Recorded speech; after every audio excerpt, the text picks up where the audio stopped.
Hello, I'm Dr. Willsticks, and today we'll be covering the villainous concoction known as poison.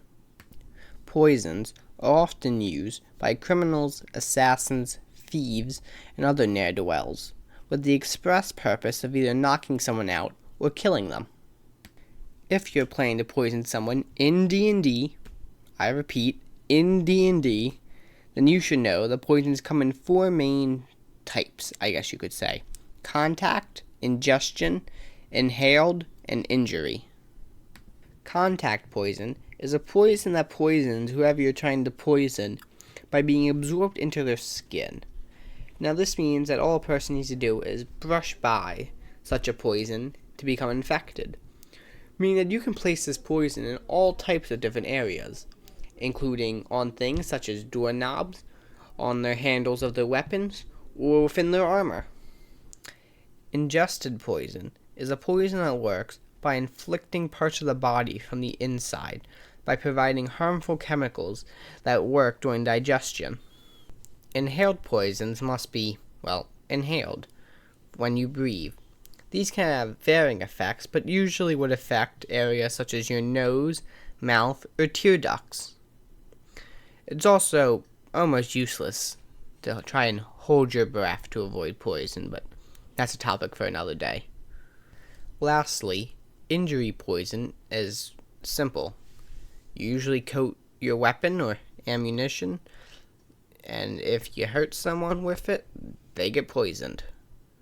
Poisons can be crafted from many poisonous materials, such as mushrooms, chemicals, plants, and other liquids and solids.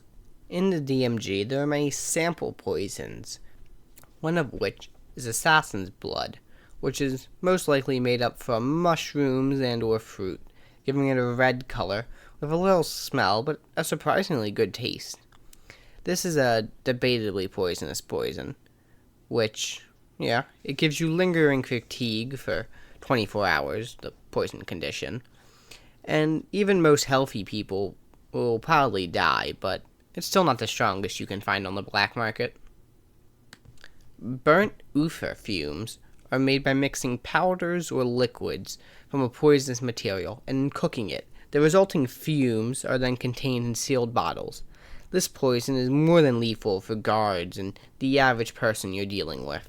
If the target is unable to resist it, they will take 3d6 poison damage, and even if they do succeed it, they'll have to make an additional 3 saving throws, taking 1d6 poison damage each time.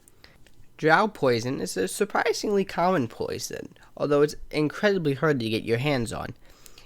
How it's made is unknown, but likely culprits of ingredients include various venoms formed from animals and other beasts in the Underdark, as well as probably a couple of mushrooms, which are fermented to enhance their ability. The poison is not lethal, but the Drow don't want it to be lethal. It is used purely to knock people out. They will then be, unconscious and taken to be worked as slaves or sold off to other Drow or Underdark species. Essence of Ether is an inhaled poison that's fairly potent, but non-lethal, putting the target asleep until they're shooken awake or damaged. There is not much I can figure out, but my guess is that it's something that would, stop you from breathing. That's how it would knock you out, but I don't know, I'm not a poison expert. Malice is another poison that I can't figure out how it works, so I'm not going to make any assumptions. Midnight Tears is a black liquid that you are meant to ingest. Well, I guess you're not really meant to ingest it, but whatever. That activates at the stroke of midnight. I don't know how that works, but okay. This poison is incredibly lethal, and it's hard to pass on. I believe that this poison is probably made from plants and chemicals, as per most poisons. I'm not quite sure how the midnight thing works, but magic. Oil of Taggart is a simple mix of oils that are smeared onto the skin. They are then absorbed and will knock the target out. It's probably just a mix of oils. What oils? I don't know. I don't mix oils a lot. Pale Tincture is not a poison for dealing damage, but in fact, it prevents whoever is infected from healing. Now, this is an amazing poison to give your monsters, as it could really scare your players. Purple Worm Poison. This is a poison harvested from a purple worm that, when stabbed into a creature, is extraordinarily lethal. This can cripple even the strongest person.